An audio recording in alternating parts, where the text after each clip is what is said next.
Welcome everyone. It's my very, very great pleasure to be moderating this book conversation today for this very wonderful book, Love, War and Other Longings, Essays on Cinema in Pakistan.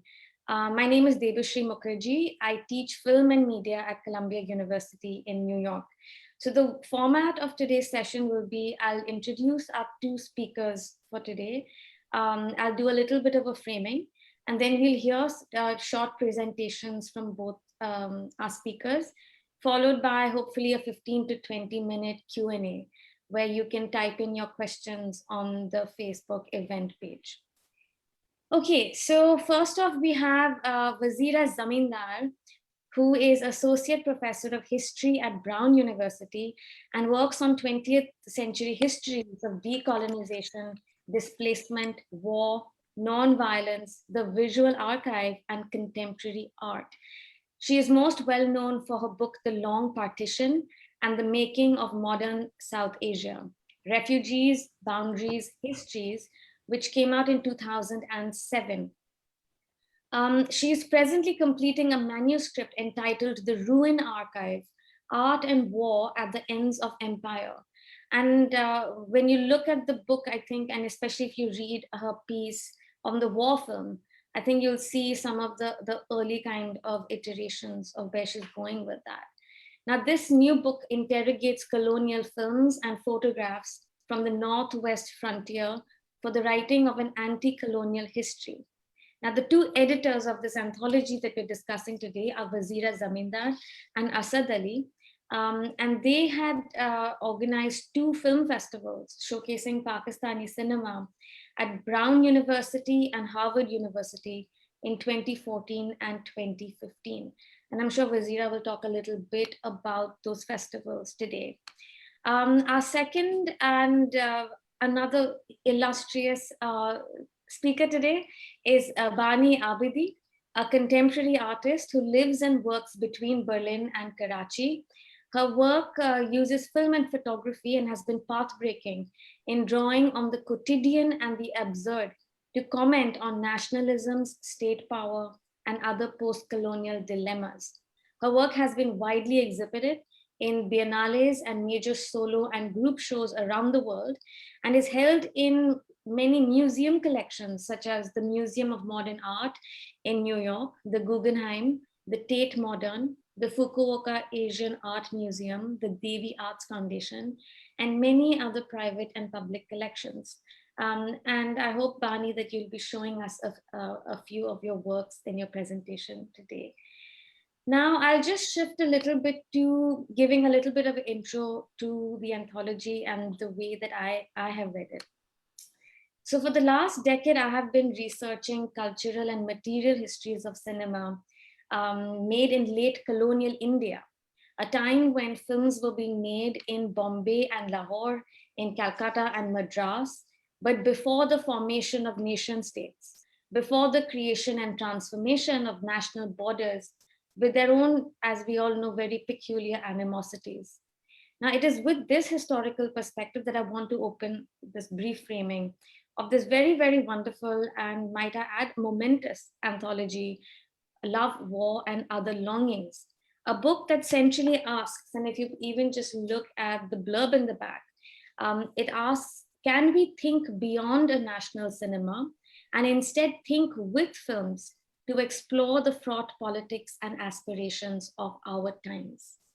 Now, this call from the editors and the contributors to think with cinema as a means to understand that our times is, for me, both extremely serious and also partly playful. And both these registers of the serious and the playful, I think, are amply evident and part of the joy of this book. The contributors all share the view that cinema is a social, cultural, material, and ideological form all at once, right? That responds to reality, but cinema also has the potential to exceed the limits of the real.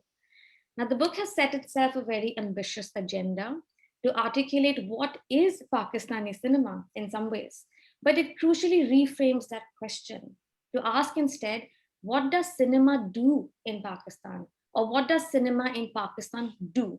Now, this is a very significant shift, both conceptually and methodologically.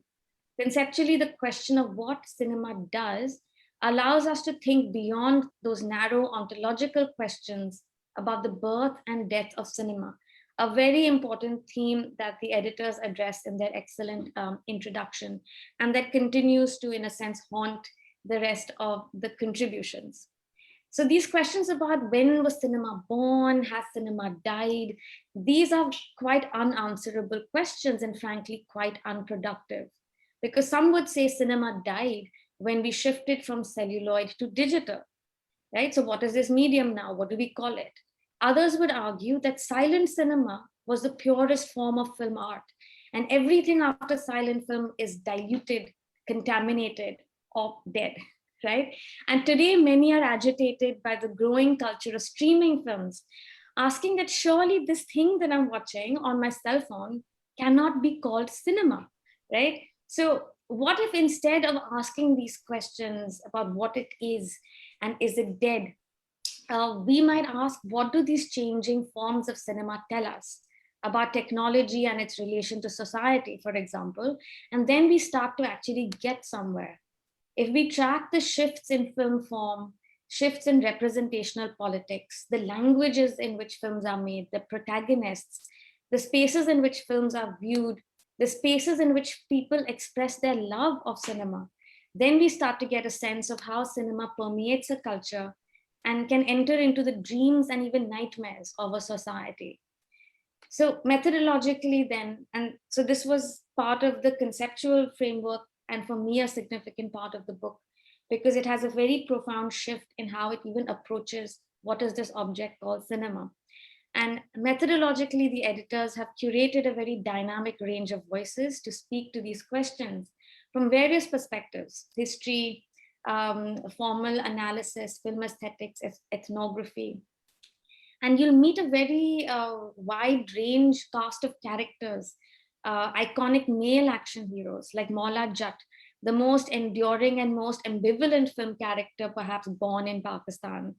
You will meet passionate film collectors like Guddu, and Razira Zamindar has written a beautiful piece in an interview with Guddu about his film archive, forgotten film extras, and even burnt film reels. And hopefully Bani will talk about that. Now, this ostensibly chaotic cast of characters, when brought together, show us that there cannot be one monolithic idea that defines something known as Pakistani cinema. Cinema in Pakistan means different things to different people, and these experiences are marked by all the complex divisions: class, gender, language, and region. So I'm just going to wrap up now to say that it seems from the way the editors lay it out that the very immediate catalyst for the volume was what is being termed a recent revival of Pakistani cinema, new Pakistani cinema. And this seemingly very historically specific question about time and place and a certain cultural emergence actually opens up in the volume, and actually gives it a tone that to me again feels momentous. And I say this word momentous very carefully because I think that the volume is momentous in the way that it really confronts head on the challenge of how to characterize and chart a history of Pakistani cinema up until today. Right? It's no mean task. And in this, the volume marks a very exciting new phase in Pakistani film studies. And I speak as someone that does work on South Asian cinemas, but my specialization has been very much in Indian film studies. I also edit this journal called Bioscope, where we're constantly asking these questions, right, about even academic production on different cinemas of South Asia and the imbalances and inequalities within that. Now, the other reason why I think the book is momentous is because of the sensitivity with which the authors listen to multiple histories of the present. Very alert to the fact that things may seem new, but they may have a past precedent, and that everything that seems new is not automatically better, right? And so this is not to adopt a nostalgic celebration of the past or to disavow the contemporary. but to acknowledge that the past continues and lingers in the present, and it also informs the future.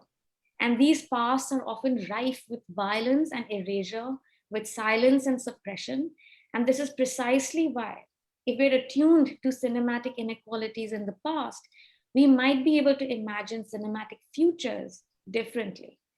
And this, I think, is the generous gift of the book, right? It helps us collectively construct a cinematic map for a future that could accommodate diverse ways of being with each other in love and in longing, and hopefully not in war. So I'll end by saying this is a beautiful book. It's lovingly produced. It's also a beautiful object. The paper quality is amazing. It's a delight to touch. The images are beautiful. And you should get a copy as soon as you can. And I will try and put in a link in the chat for where you can buy it. So with that sales pitch out of the way, I will now hand over to our two wonderful speakers and begin with Dr. Wazira Zamindar. Over to you. Thank you so much, Devashri, for that incredible, generous, and beautiful formulations, thinking with our book. It was an introduction more than I think Asad and I could have imagined, and in many ways captures that inaugural moment from which this book came forth. As you say, there are multiple histories of the present. And one of the moments at which a number of things happened that I wanna think with that moment and bring to the fore a term that maybe works in along with some of the ways in which you formulated the intent of the book, and its opening to bring people into a certain kind of conversation. So back in 2012, Asad and I were in Karachi, and we were interested in working with materials and working with each other outside of the conventions of the academic archive or the formalities of ethnographic research. He is formally an anthropologist, and I'm formally a historian, albeit our paths, of course, were constantly intersecting with a wider range of interests and questions that we were asking of particularly the city, the place, and our relationship to it. So one evening, thanks to a number of friends orchestrating this evening at the Roadside Cafe in Karachi, we found ourselves in the midst of all of these young people who describe themselves as filmmakers, and had a whole number of various film projects in the making, in process. And it was just the energy in that cafe, the many different stories that they were telling, the kinds of things they were working on. There were actors there, there were writers there, there were wannabe filmmakers whose ideas were still very much in the pipeline, and others who were like in post-production with their films. It was exhilarating. And the one feeling that we walked away with from that evening was, here was an experiment that was taking place. There was a sense of experimentation, and it was a sense of experimentation, the energy of that experimentation, that we wanted to think with, work with, be part of, help generate it, expand it, and proliferated in some way.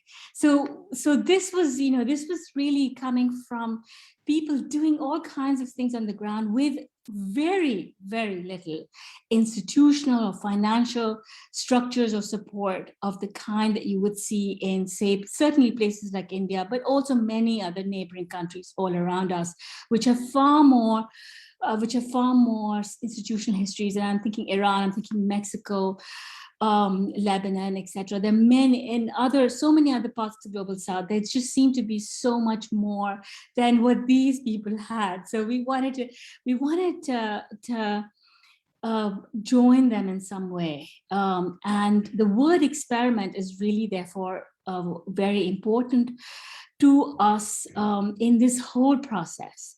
It was very much conceived as an experiment. We knew that the Kara Film Festivals that Hassan Zaidi had organized some years ago had been generative of some of this energy that we were seeing. We could also sense that there were already art schools and business schools and liberal arts colleges that were emerging, that were wanting to teach film as well. And so here was, alongside and outside of this cafe, these other beginnings with different kinds of histories, different kinds of connections coming forth. So with all of that, we went back to the universities we teach at, we were teaching at the time, and started to galvanize, and that's what resulted in the film festivals of 2014 and 2015 there. And because those film festivals also produce so much energy and conversation, we not only had the film screenings, but loads of conversations. We invited all kinds of friends who worked on many different kinds of cinemas and different forms of filmmaking. From those who were working within fields of art, to documentary filmmakers, to those also doing feature films, and teaching feature films. We just invited as many people we could to the conversations, many who work on India, of course, but also other places and with other interests. And so that also created, there were lots of side conversations, small conversations. We had students both from our institutions, but also RISD, that threw themselves in, were passionate to help and work with us to make these events happen. And so when the two festivals were over, we really felt like the next thing to do was to take some of that and experiment with the book, when both Asad and I are clearly not film scholars. We have no background in this, no training in this. We were reading alongside and learning with everyone else as we were doing it hands-on. And so it was really with this idea that here is something that we want to give a form of a book. The experiment that started out with that evening in Roadside Cafe, now to give it form and shape as an invitation to others to think along with us. Now, having said that, I want to say that one of the first problematics that we had to deal with was the question of the nation, the one that you, of course, immediately delineated, Bashri. And the question of the nation was already at the forefront in how we were going to organize the film festivals, which is to say that it was this experiment, this energy that we wanted to explore, examine, and think and work alongside. This experiment, what happens to it when we would call that festival a Pakistani Film Festival? Should it be called Pakistani Film Festival? What did other such film festivals look like? And we were thinking specifically with the Palestinian Film Festival, where it was coming from, why they would organize a film festival around a nation state formation. There's also something called Iranian Film Festival, which happened, but because Iran is already on the one hand an established has an established cinematic culture and therefore a film festival on Iran, or Palestine, where the conceptions of resistance and national works as a site of resistance was very, very important. To then us having to elaborate for ourselves, think with right from the get-go, what does it mean to have to place this experiment in that context by calling it the Pakistani Film Festival.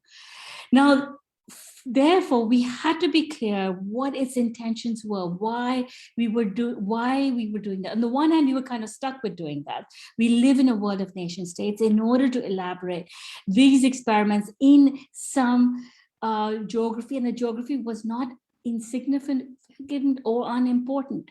The state had and has a huge bearing on the conditions within which these experiments could or could not take place. So it wasn't insignificant, but it had to be from the get-go something that we had to elaborate what work it was going to do, and what work we would have to do against it, against this framing. And so, as we say in the book, this is not about giving coherence to something that might be called Pakistani film or Pakistani films, but rather, and it's not even to try to address that question, Debashir, you stated it as a question to give a history to Pakistani cinema. How do we do that and elaborate that as a problematic? That was not the problematic that we were thinking and organizing around. It was to think with the experiment, how to think with experiment as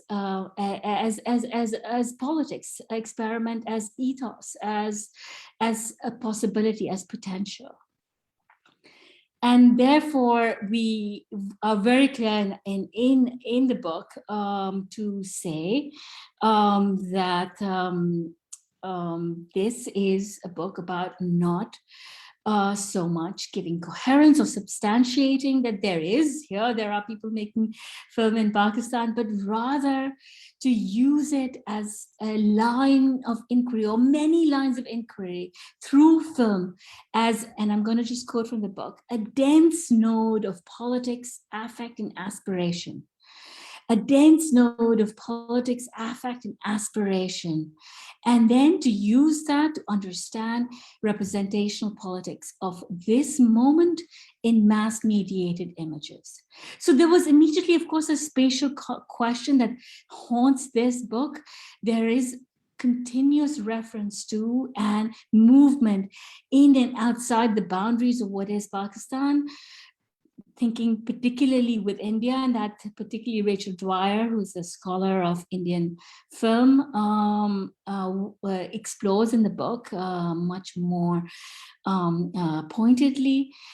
So our relationship to, or thinking with, one could say we have always been part of something that might be called Indian cinema, and yet not. So that was a spatial question that was that haunts the book.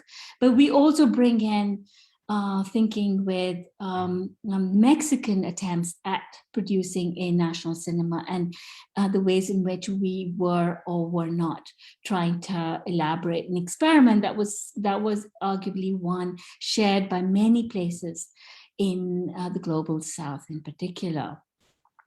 So the spatial question haunts the book, as does, of course, the temporal one. And as you say, here was something that was being called new cinema, which was meant to capture a set of movements between Lollywood and the dominance of cinema based in Lahore, to movement to Karachi. So there was this kind of movement, but there was also a movement from the rural in representation to the urban, and the urban context as really important, as crucial to thinking with, and the specificity of the urban at the heart of it. At the heart of many of the films, trying to think with or express or tell stories of the city in particular cities. Karachi is one of them, but also Lahore as a city, the city as a particular form was really important to us, a way to explore and examine. And thirdly, it was also this relationship to other kinds of visual practices, other art forms that film and cinema could not be separated from. The relationship to other art forms was extremely important. If one thinks of what came to be called Karachi pop, of which Iftikhar Dadi, and contributor and someone who now is actually working on a book on film, early film making in Pakistan. He is one who, as an artist, was always in conversation with all the popular cultural forms, the ways in which cinema drew upon non-cinematic cultural forms and arts, as well as then lent itself back to the conversation with contemporary art in particular was really important. So in our second film festival, we also included some work by contemporary artists in the film festival, and Bani Abadi seemed an absolutely integral fit in the book project, not only because her work has been one could say groundbreaking, as many of the essays explore, to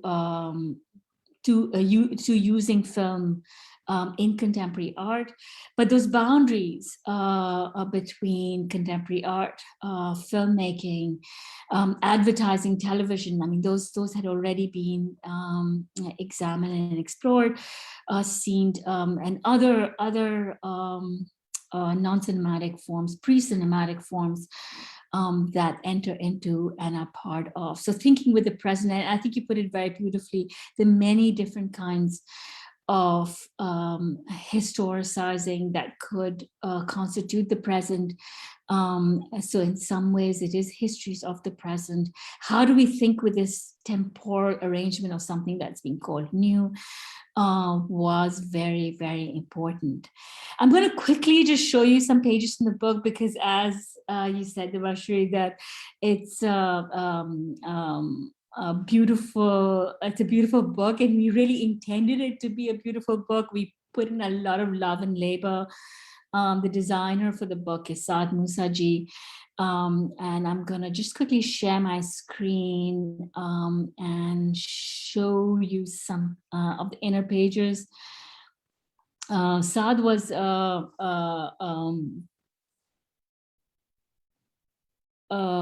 student at RISD at the time of the film festivals. He did a lot of the designing of the posters and website for the film, and then went on to design the book as well. So you can see these are the posters from the film festivals as we organize them. And here I'm going to just take you through some of the inner pages, the table of contents, and the many people that have been that are part of this book coming together. And we sense and we hope that there are many other people working on cinema in Pakistan. Well, this is Heart Mahal, an image from the book, from a contemporary art installation done by what would later come to be called Karachi Pop. And here's the chapter, the photo essays that we included Bani's work as a photo essay in order to have her as part of the book. Dadi's essay on Zinda Bhag, which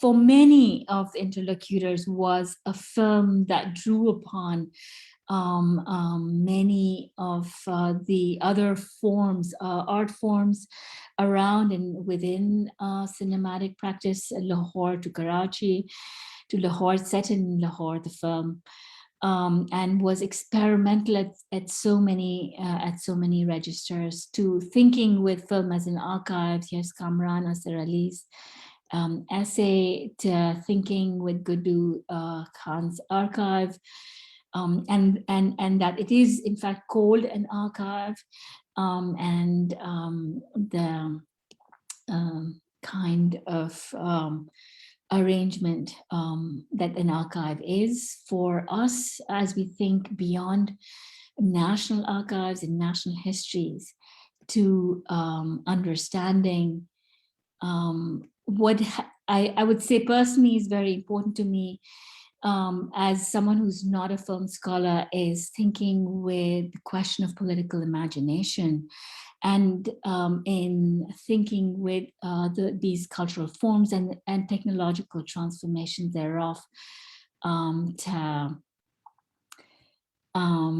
thinking with the possibilities that in democratic practice and political imagination that they might elicit, and that we believe is in many ways captures that the promise and potential of that 2012 moment in a cafe in Karachi. So I'll stop there. Thank you, Bani, for joining us. Pass it on to you. Floor is all yours, Bani. Go ahead. You'll have to unmute yourself. Yeah, done that. Thank you, guys. That was Debashri.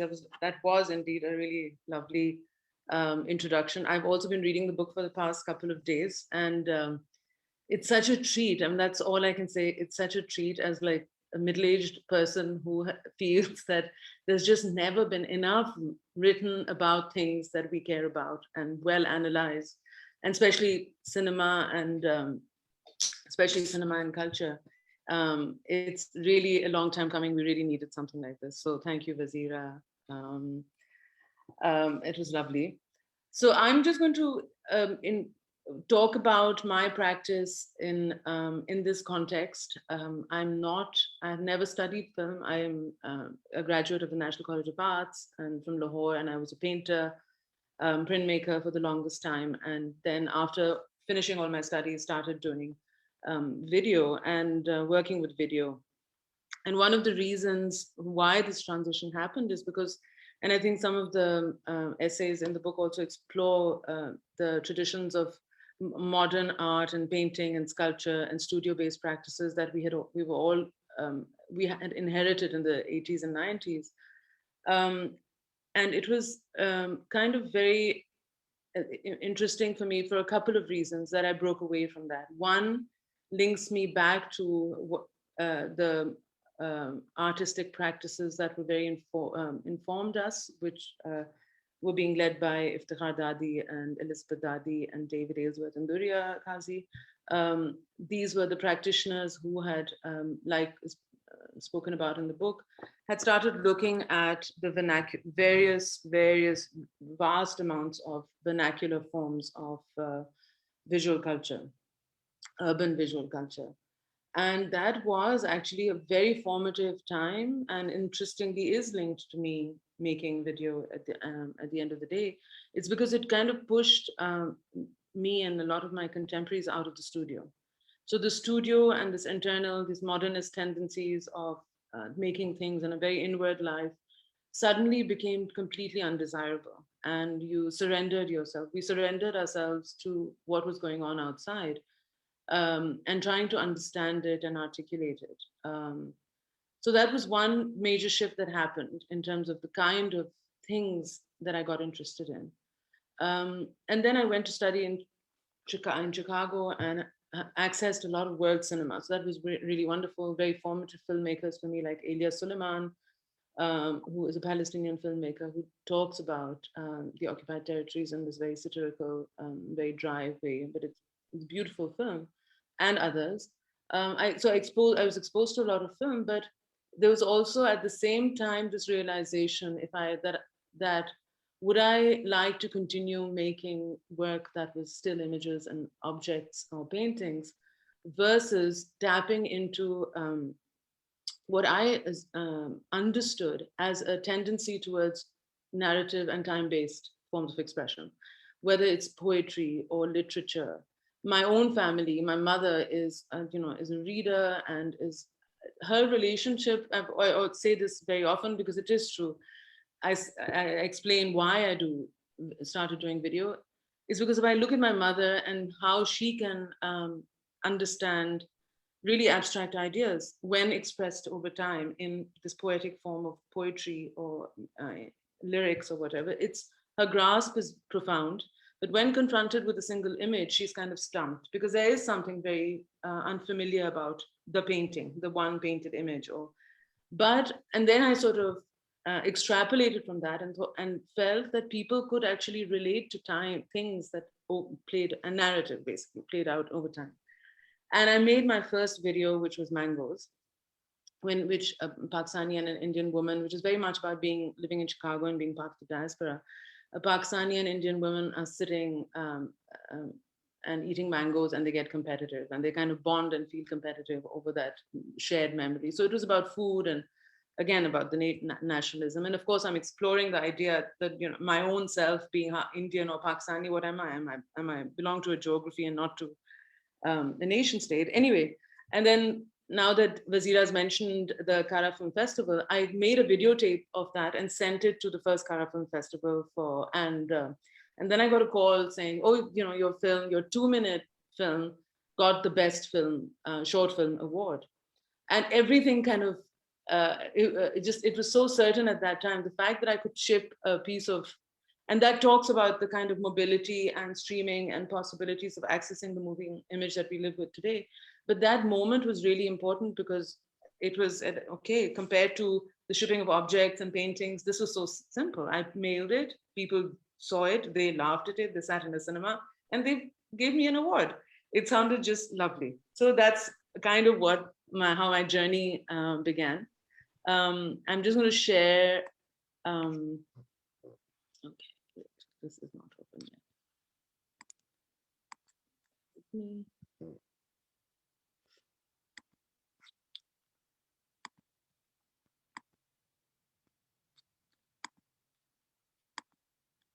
Okay, so yeah, I'm just going to share this. I hope this is not on auto move so that big things keep on moving. But sorry, just go back. This is the work that's in the book, and it's film reels that had been burnt in the Nishat cinema that was burned down, and they were lying in the storage room, and I was shooting a film in there, and I decided to photograph this kind of just forensic photography of something that was just a memory of what had been. And this was part of, I'll just talk about this very briefly and then to actually talk about my position and the way I make films and the spaces I show them in. But this particular work was a part of a series of videos called Funland, where I was actually exploring sort of public spaces and how they were being transformed. And it was coming from a very personal space of whether I was wondering whether I belonged in public spaces. And I kind of was projecting this into places like Funland, which is an amusement park in Karachi, Clifton Beach, Theosophical Society Library, Nishat Cinema. So it was looking at that. It was just kind of imagining myself in kind of a dystopic imagination of what the future might be. And this is an image of Funland, the 6-channel video installation. And I'd just like to also, the following images that I'll show are about the space that I occupy, which is making films often with very little money and sometimes with very good money, but feeling completely independent of very grand production plans and restrictions. So I do what I do. I make films on my iPhone. I show them on TVs. I show them on projectors. But the films I've been making films for 20 years in different ways and formats. And I'm just going to show you a range of the ways in which they're always shown in the gallery, usually, which is a very exclusive space. So it's not that I'm purporting to be speaking to a larger Pakistani public. They have been shown in Karachi, often projected in public spaces as well. But it is a limited world, but an interesting, an interesting one nevertheless, which has produced a certain kind of possibility for people like myself. These are two different um, installations of the same work of Funland. This one was, for instance, in the Calcutta College of Art, and it was a very, very spontaneous installation where we actually piled up furniture and hung sheets on it and projected. So it was full of stools and furniture, and that was wonderful. And it stayed on for a couple of days, a week, and people could come and see it. But it, in a space like this, obviously you experience all these films simultaneously. This is, again, so I'm just trying to go through the history of how I've shown work. This is a work called The Address, in which I had actually shot a video of the presidential, the televised address that happens with whether it's Imran Khan or Musharraf, whoever. People have been coming, Pakistani leaders have been coming in front of the set for forever, declaring what is yet to happen or making a State of the Union address. And this is a video I made where actually nothing happens, but by putting it inside TV, there's an expectation of something to happen. It's just about the object in which this image is contained. And then there's an expectation that movement will happen, but nothing does. And I did install it in different parts of Lahore. And people, just with these two things combined, spoke a lot. The audiences got very animated and had a lot to say. Of course, it flew the conversation. This is another video, which is about a statue being made. It's called Death at a 30-Degree Angle, and it's the making of a statue in Delhi, in Noida. And it's projected on crates, again, in a big hall. It's vertical projections. So the film is shot vertically and projected vertically. So it's breaking from the horizontal format. Oh, this is Funland detail again. This is my videos. This is Mango, the video that got me started. And these are just TV screens sitting on the floor in which you can see things. This is Locations in the Garden of Love, which is a collaboration that I did with Mohammed Hanif, where I was interested in talking about love in public spaces. And he wrote 5 stories of characters being shown in, being spotted in different public spaces. But this is again just to show methods of installing and displaying. This is Distance from Here, in which a lot of my works have videos, and I extrapolate from videos, and there's print material that goes alongside. So you often experience 2 things together: objects, paperworks, and film. So, and they all make up a similar narrative. And this is a film that I actually shot and it was referencing Islamabad and the whole culture and the process through which you enter the diplomatic enclave and apply for visas. So it's about applying for a visa. But I shot it in India when I was living in Delhi at that time, which also brings me back to the conversation we were having yesterday, Debashri, that it doesn't, for me, it doesn't matter. This is not about Pakistan. I might be living in India. It is about a geography. So it is about a particular geography where there are many commonalities. And so it is about things we share. So everything is happening in Pakistan, and that is totally what informs me. And to this day, I can read and sort of emotionally comprehend and respond to places like Karachi much more than I would to a place like Berlin. But that, that space of which city I'm responding to is quite wide. So the net is quite wide. It could be lots of places in South Asia. So I'm just going to talk about, this is Reserve, the film that I'm going to talk about, just because I think that's the first time I did something which kind of was like making cinema film, because it required a team and various people in the organizing of it. It's a double channel screen installation. On the right, on the left, you see people waiting for somebody to arrive, and it's a VIP. And the screen on the right is a VIP motorcade driving through the city. And this is how it's installed. Always that the smaller screen is the VIP screen, which is important for me because the people waiting are kind of the main protagonists. So I'm going to play a bit of the film and then talk a bit about its making.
Okay, so the film is 10 minutes long, and there was a lot of things I understood about how I want, what my capacity was and what my limitations were when I set out to make it.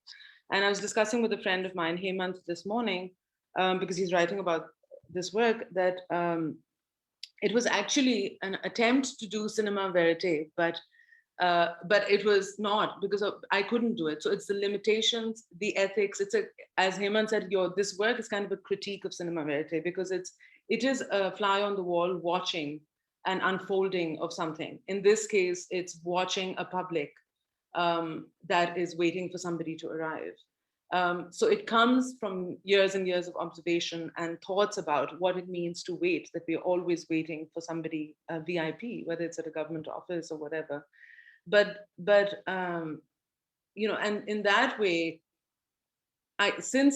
me as a woman, also as a upper middle class woman, I feel very much like an outsider on the streets, and it is a shyness and a discomfort and a reluctance to just barge in with a camera and start photographing the streets. And I don't know whether what happened ultimately is that I realized later that I went to great lengths to recreate what could have just been an observational film shot in different ways. So I fictionalized, scripted in great detail. These drawings have been done by Sanat Banerjee, and we conceived of and sort of imagined it together. I storyboarded it in detail. But all it was there's no protagonist, there's no dialogue, and people wait, and the VIP's motor crate kind of drives around. It's a perpetual loop. So that was also interesting to me, the idea of this narrative ending in 10 minutes. And I'll just show you more photographs in the production of it. This is as production oriented my films have ever been, because I think that was when I got some money that time to do it from an exhibition. So of course, filmmakers can all tell that it has been produced. It's a fiction because of things like track shots. But I'd just like to end by talking about the idea that I feel very much a participant in a culture where the duration and spaces that define the moving image are very, very vast. And I was saying as Debashi, I was saying to you yesterday, that for me, somebody like Swinery, which is an Instagram account, who is a woman who is one of, I think she's the biggest cultural hits in Pakistan right now. For me, that's a moving animation. That is animated film of today.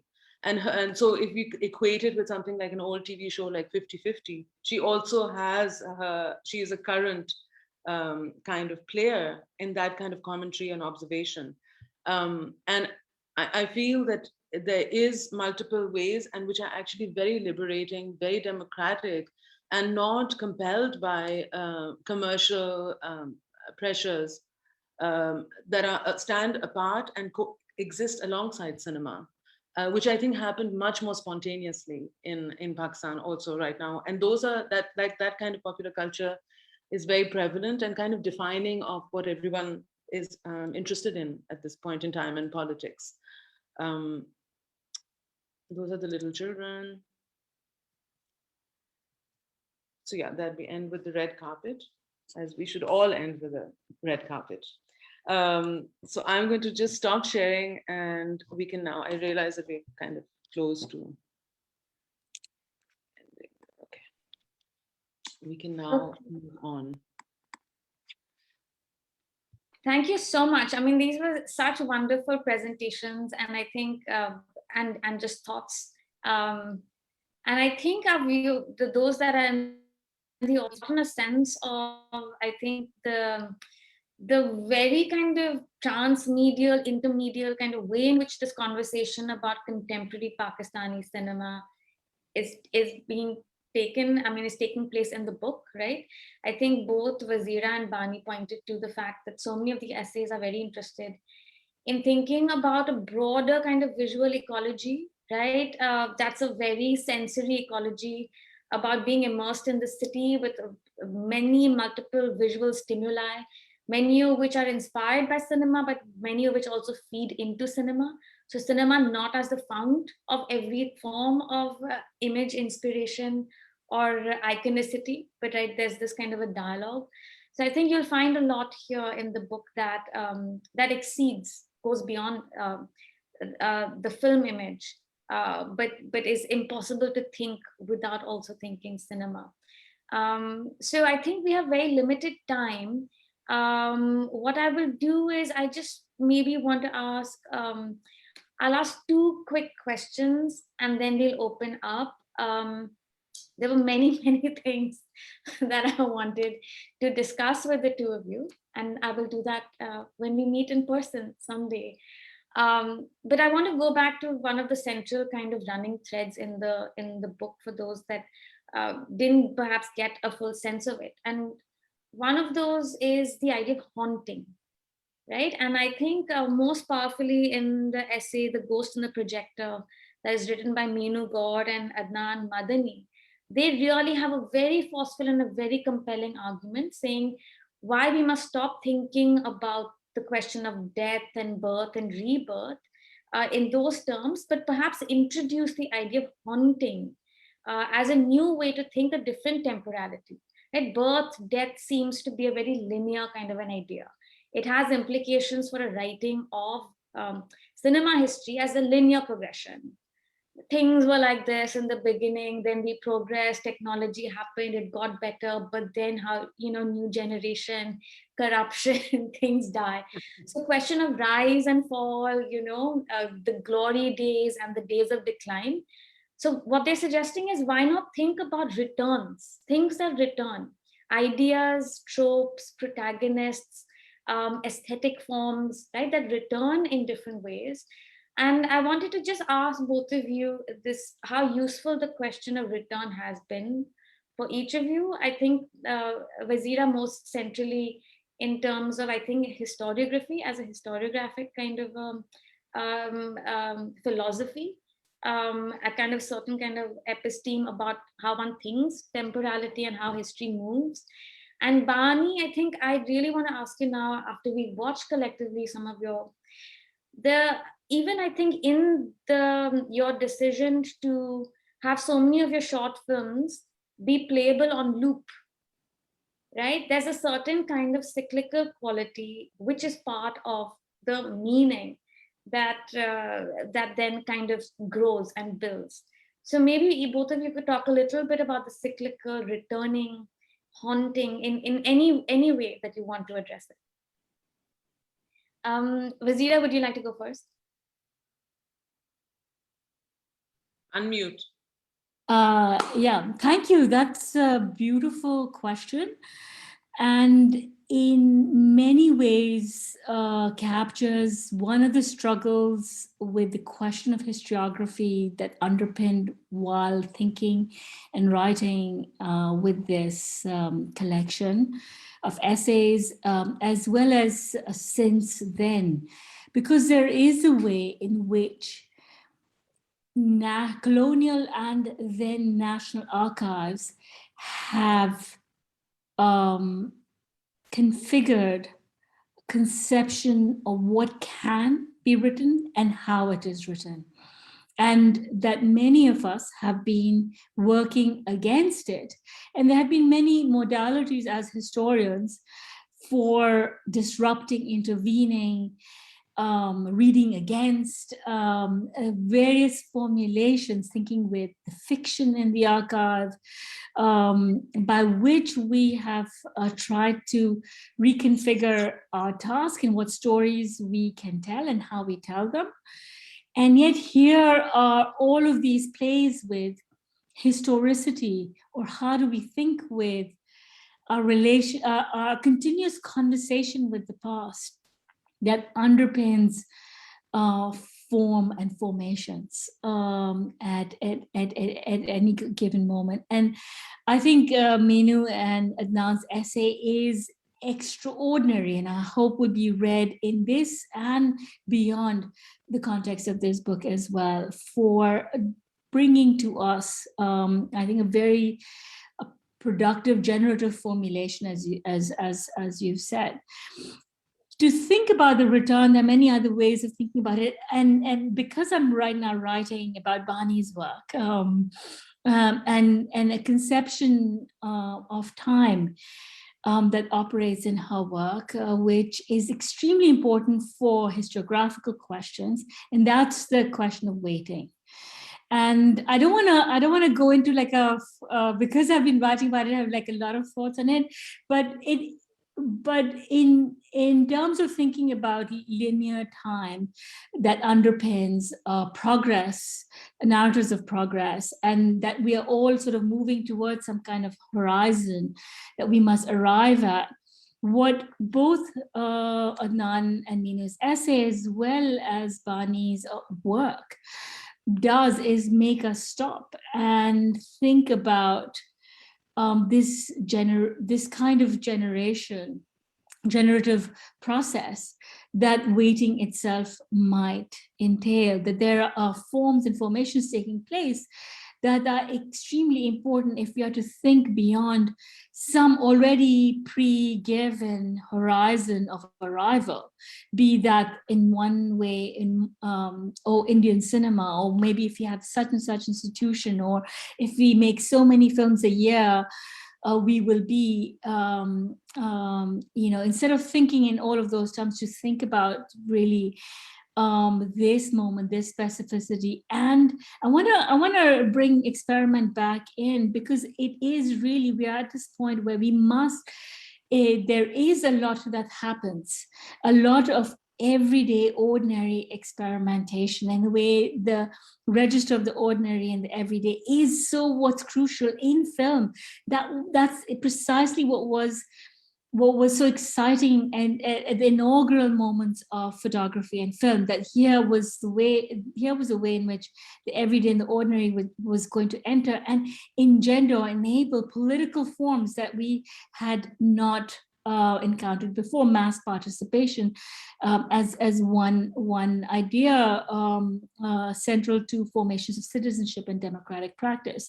And so here we are, this moment where, the political forms don't necessarily look like something that fit into the moments of arrival that are already designated, and instead there's all kinds of other ways in which people must and are experimenting, that this is a very important site for thinking about the ways in which return works. How do we engage with the question of the past, but also moving outside of a linear conception of both history as well as where we are going. Thank you. I'm keeping an eye on questions also on the side. Before Yeah. I hand over to Bani, because this is becoming so fascinating, I just wanted to jump in with how important for me it has also been to think about the idea of waiting and what is both the temporality of waiting as duration and what is the politics also that could be in a potential within that, right? Because most often commonsensically one would say waiting is a very passive thing. What are you doing? Oh, just waiting, right? But I've been thinking a lot with, say, film extras and other kinds of below the line film workers on studio sets. And one of the hugest parts of making film is waiting, especially a big budget multi-star film. So what kind of work and labor is that, right? And it has a lot to offer us as lessons for, I think, I'm going through in New York right now, a climate catastrophe. And how does one think about, again, questions of the horizon, of the end of the planet, right? Climate change. And what does waiting mean as a very alert readiness, which is a very hopeful kind of a readiness, a preparedness, but hoping always something will change. But being prepared for it in various ways. I just wanted to kind of jump in with that. But Bani, yeah, over I to think I you. just start from the waiting thing. It's very important to me, and I think I realized the importance of it while I was making the film in various ways. One is this exact thing, right? So the waiting in my films, it was about waiting, but the making and shooting of the work was also about making everyone wait. Exactly like you said, all of the people in reserve, what you saw, are hired extras. So the children were all hired, they were all paid, and they were rented for an afternoon from a neighborhood, from the production assistant's neighborhood. They all came, they were fit into uniforms, they were waiting. And so the kind of little gestures that played out were very natural. It wasn't very hard for me to direct them. The traffic jam scene, I may have hired or asked 7 friends and family to arrive with their cars. That was also a moment of waiting, where actually, because it's Karachi and people just have a very lovely sense of time, a lot of people just joined the traffic jam and waited because the movie ban rahi thi. So because this film was being shot, they just joined happily, and there was biryani going to be served later. So there was, so they just joined and they waited also along with that. So my fake traffic jam set actually became a real space of interactions. So some of the interactions were scripted and some actually happened. So of course, for me, what was really interesting in my imagination, the bit that was scripted, was also the solidarities that happen in this moment of waiting together. And the same happens in my other film, Distance from Here, where you're waiting in visa offices. And I think about what kind of exchange happens when you're both going to be interviewed by the US visa officer, and you're both petrified, and people around you, and what kind of exchanges happen there. So these moments of waiting are full of potential, where there's something about to happen, and what happens in that space. So that is, I'm also very attached to that, and also the what happens between people on sets. The thing about looping is, I think I have to say that it comes very much from the fact that I'm an art school product, and video art is very comfortable, and actually a lot of video art works and filmmakers have worked with moments extended in time. And I just happen to extract a bit from cinema, a bit from here, a bit from there, but that idea of the loop is in there. But it's something I inherited in my things I was, saw. But it also is very much about the audience having to wait also, because it's not just that it's a loop, there's also no end to the narrative within. So the VIP keeps on driving, it keeps on looping, and the audience who's watching the film also has to wait. So they're participating in the same moment. And on that note, I mean, I watched, and then he starts singing. Okay. I was, and again, the question of haunting really comes to the fore in that piece for me in two very obvious literal ways. One, every film plotline that Manisha Sharma is narrating, there's a lot in the 1970s, 80s, 90s, but the actual plots are about death, haunting, resurrection, reincarnation. So there's a lot actually in the cinemas, the mainstream cinemas, right, of India, Pakistan, where there's a lot of kind of interest in these plot lines about resurrection, and different kinds of supernatural returns, right? Coincidence again is its own kind of return, right? And again, revenge narratives are again about some kind of a cyclical. So I think there's a lot already in the content and the stories, right, which are giving us, I think, as historians, as artists, a lot to think with, that there is already a kind of understanding of time that is coded into even what one would dismiss as the most crass or crude, or formulaic films. But there's a very particular understanding and orientation to ideas of past, present, future that are just, I think, hugely important, I think, for us to think with.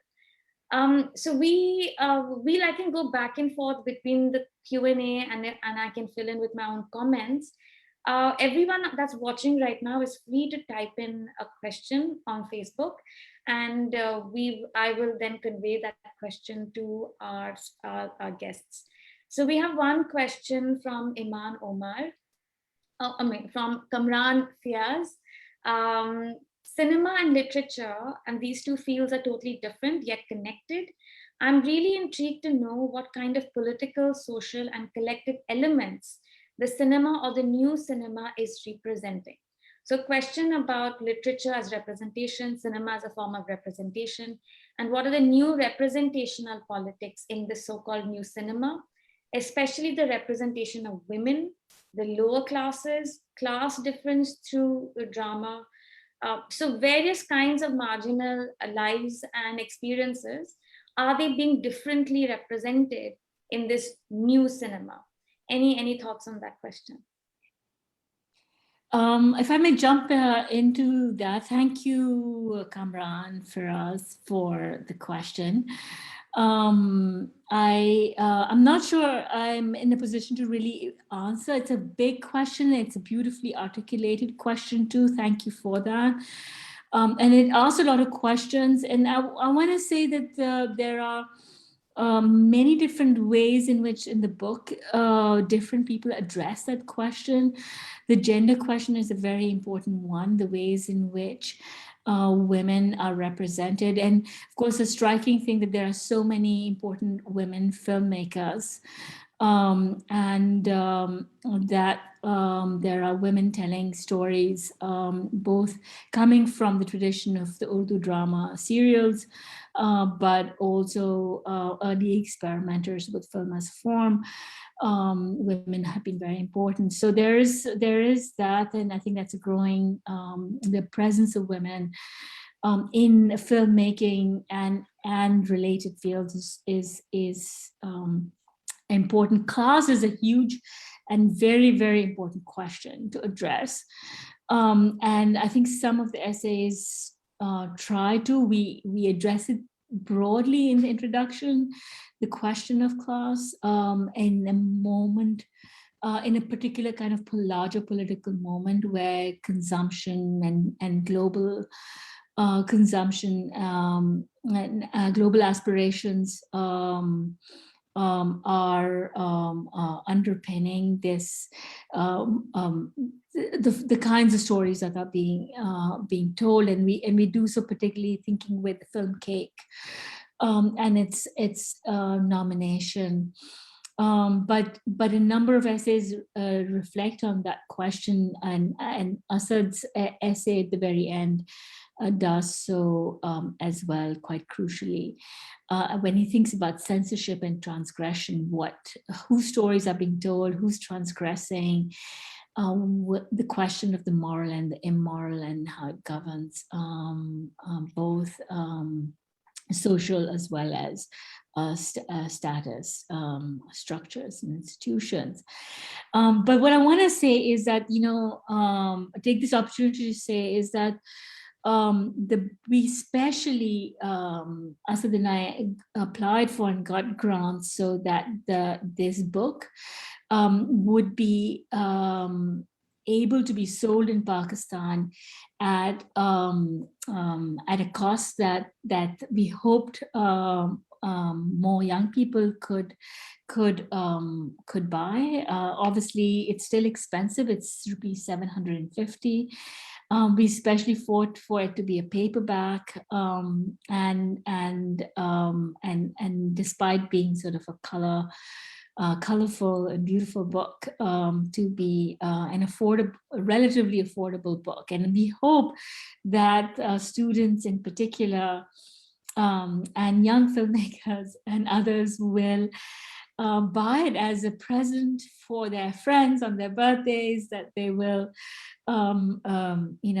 go to it and read, that it's accessible, and that people will read it and engage with the book. Because we obviously, it's just one book, bringing in a whole bunch of experimental voices on the different ways of thinking with film and cinema, for this this moment, new cinema, as you put it, raising all these questions for you, that we will have many others that will write and examine and interrogate and use this book for future reference. So Kamran, I hope you will have a chance to go out and take a look at the book. I'm sorry the film festival is online, because had it been a physical event, one of the nice things is that they would be selling the book right there and then for you to look at.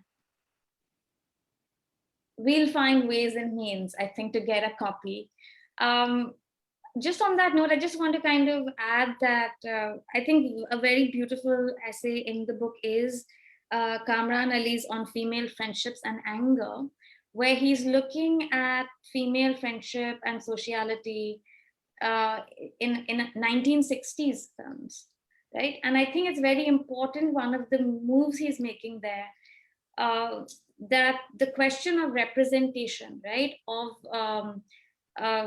counter-official, non-mainstream, alternative lives, desires, need not always be presented in a very in-your-face kind of a literal manner, right? There are many registers in which cinema has, I think, over the decades been able to accommodate a lot of suppressed voices, feelings, hopes, emotions, sometimes in spectacular fashion through fantasy, but often through suggestion, right? Which is a compact with, I think, the viewer, that you have to step in and do some work of your own and just imagine.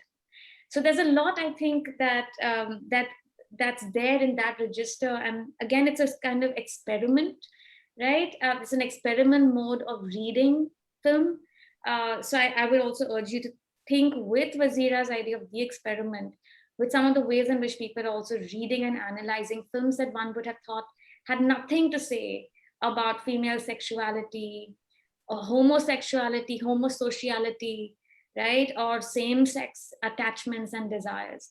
So I think there's a lot there that's like speculatively inspiring. I mean, I think it answers, the book is just opens up so many questions. It was really such a pleasure. I've been like lying on my sofa and reading it. It really answers a lot of questions. And then at the same moment, of course, there's lots of things that open up, but it's extremely exciting. And for somebody like me who's in the thick of doing this, but for everyone, it should be exciting to read it. So I hope people buy. So we are waiting for another question. I think maybe we'll go for another 5 to 10 minutes. Bani and Wazira, do you have the time?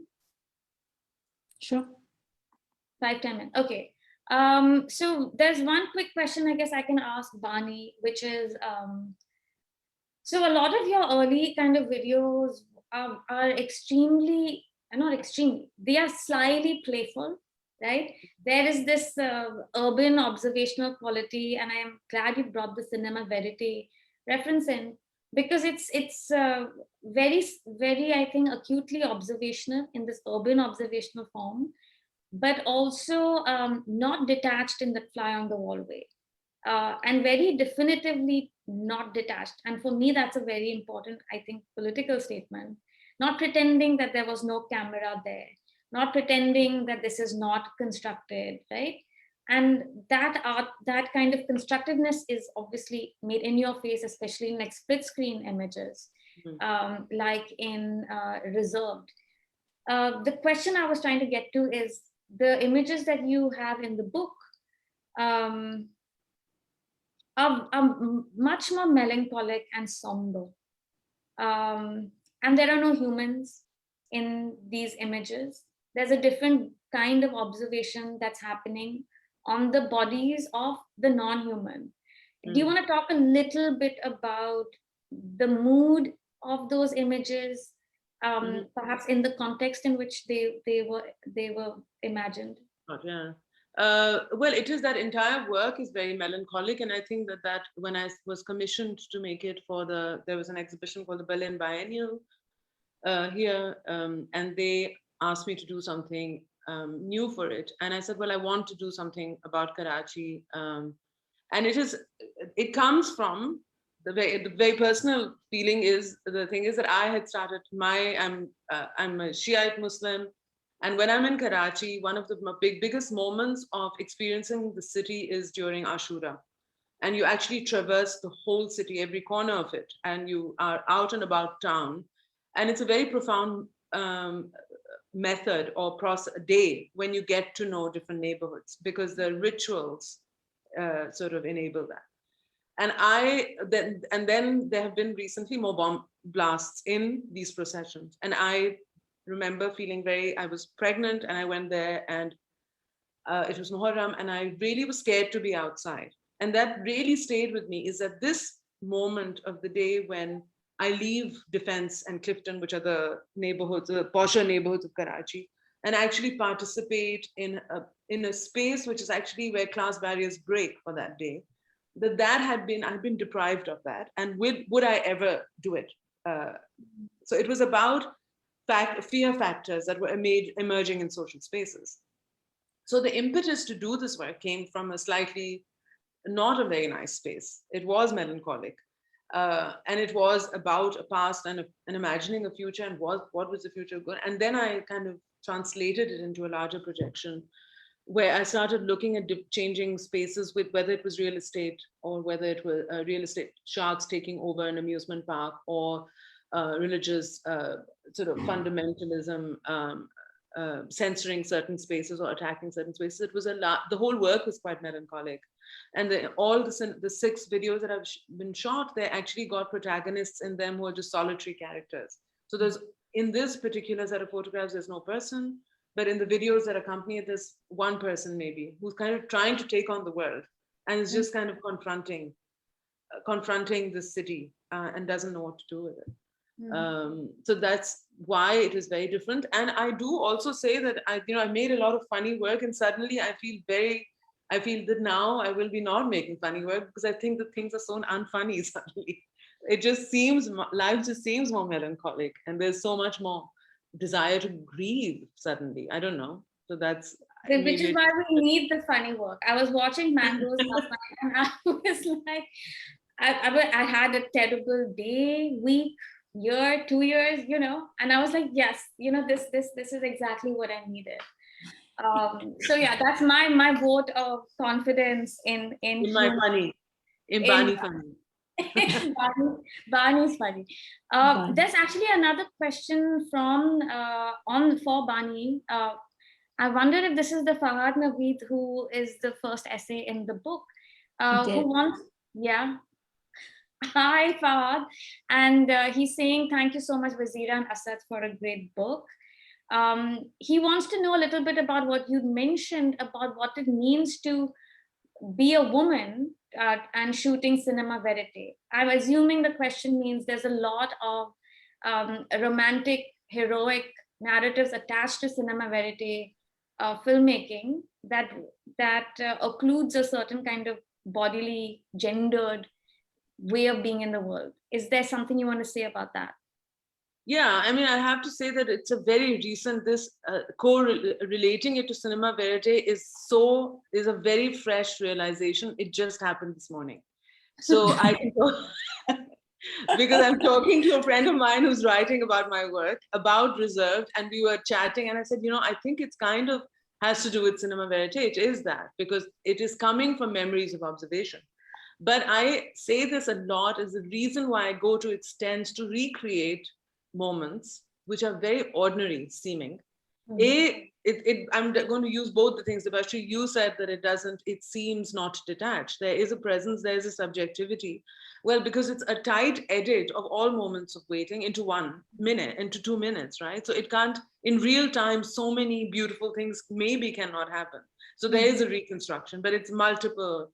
So there's one, I mean, being an artist, or maybe because of that, there's a control freak tendency where you want to really make it, edited it down to some beautiful moments. But the process is, so the cinema verite moment for me happens when I'm without a camera and I'm actually just sitting and staring without anything. So my eyes are just noting down things.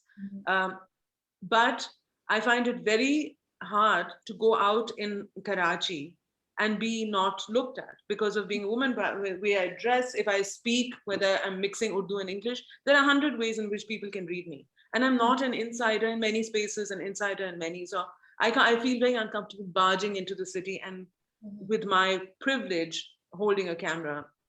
So it is, I just don't feel, and in Pakistan, of course, with the whole history of photography and documentary has been unnamed brown wrinkled faces who have no names, who have nothing. They're just texture. They're texture of a South Asian urban society. So it is also a discomfort with that, but also a discomfort and an awkwardness about me being who I am. So therefore I would go to great lengths to recreate non-narrative moments. But the form of the non-narrative moment is very interesting to me, which is just an extended moment. So it doesn't matter how I get there somehow. Thank you. So I think if there's no more questions, I'll just ask a wrap-up speculative question. So much of, as we've been discussing, so much of the impetus of the book was to mark or articulate, recognize, somehow apprehend what is happening, that a lot of people are considering something new taking place, right? A new energy in cinema from Pakistan, young ideas, new filmmakers, new patterns of funding, distribution, and so on. Since the book was, I assume, was finally edited and sent to press, we've been living through a pandemic, right? Which has drastically, I think, reordered the nature of filmic production, distribution, exhibition, right?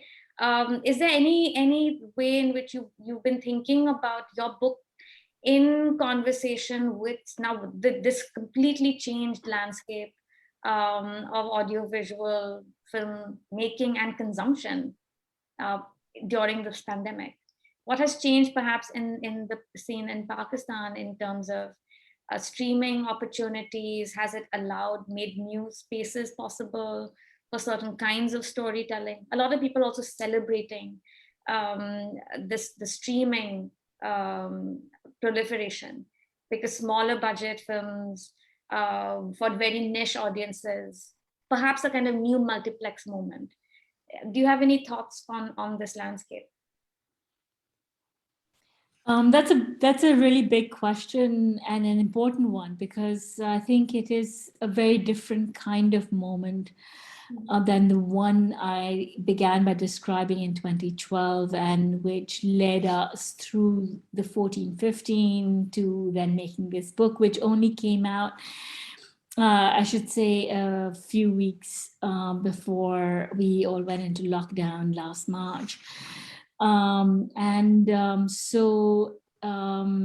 Indeed, it's been the last 1.5 years. I think it's going to take us a while to fully take in what all has happened in this last year plus. And I think some of the transformations that we're seeing, there's always going to be some other ways in which people are going to be responding given the constraints, which are, and I think swinery is one of the the kinds of social media platform, different forms of video making, filmmaking, one could say in the larger sort of political narrative engagements that we're seeing by other means will exist, but it's also a moment where we are seeing a real crackdown on a lot of young activists who were working on social media. So we're also seeing this period of increased state intervention, regulation, and violence as well. So I don't think we should forget that there's certainly people are taking to new forms of social media and platforms, online platforms and so on. But these are also all within structures of state intervention, which is also deeply unnerving, worrying, matter of great concern. I'll leave it at that. I thank you very much. I just wanted to talk about one little project that is actually came out of the lockdown, and it has to do with Zoom. A friend of mine, Priya Sen, who is a filmmaker in Delhi, and we taught a course of filmmaking actually with 8 Pakistanis and 10 Indians, and we did it on Zoom. And it was actually because we were all stuck not only in without visas, not being able to travel to each other's countries, but we were all locked in homes and cities and neighborhoods. There was some massive locking down that was happening. And we took that moment to identify how one could reach out to each other and talk. And it was a very, very profound workshop. It was called In Search of New Names, and it was hosted by Experimenta and Gallery in Calcutta. But what we did was that we uploaded and shared footage of our cities and made films together. So me sitting here would work with Debashri in New York, and I'd make a film about New York. So with you being my eyes and ears and shooting the film. So it was these relationships that we forced to happen.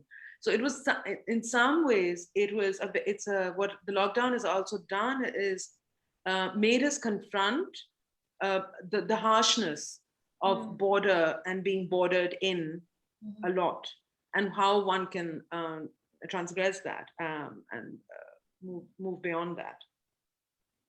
That's fantastic. Is there any way that one would be able to, I mean, I guess it was a class, so no one else. We put up the video. We put up the video. It was up. So we put up all the videos, but it was really profound because we also, the whole project was started with everyone showing each other our locations on Google Maps, and then followed by a 5-minute video of our bedrooms, our homes, outside neighborhood. So we would move from like Mother Island to Quetta, to Assam, to Lahore. We moved over 12 cities in 2 days. And so it was really, really pretty intense. But then not to say that, Zoom meetings are being watched by both governments on India and Pakistan. You have to get permissions because the Zoom has become such a threat. And that's also very interesting. So we had to circumvent that and not talk about it as an India-Pak thing and really downplay that, because of course it's very unnerving for everyone that these kids are getting friendly with each other. So I think there's a lot for us to think about, the past, presents, futures of cinema, and I think various forms of, audiovisual, time-based image making. I really would recommend highly to take a look at this book. It's also just got nice pictures that you can look at. And thanks for a great conversation. It was just such a pleasure to chat with you, Wazira and Bani. Do you have any last things to say, Wazira? I just want to say a big thank you. I want to do a big thank you to the Lahore Literature Festival people, from Razi and Nushi and Iman for doing this with our book. I am really grateful for that. And of course, Debashri and Bani, thank you for joining me in having this conversation on the book. really, really glad that we're still talking about it, and I hope we'll all get a chance to hang out together and thank each other in person. And thank you for everyone who has contributed to the book. I hope some of you are listening in today. I was hoping that we could have actually had them on video as well. I saw Fahad question up there, so I know he was here, but Aminu and so many others who were part of the book. Thank you all for being part of this project with us, and I hope hope to see everyone in person soon. Thank you. Thank you everyone for being here, and go and watch a movie. Bye. Bye. See you. Bye.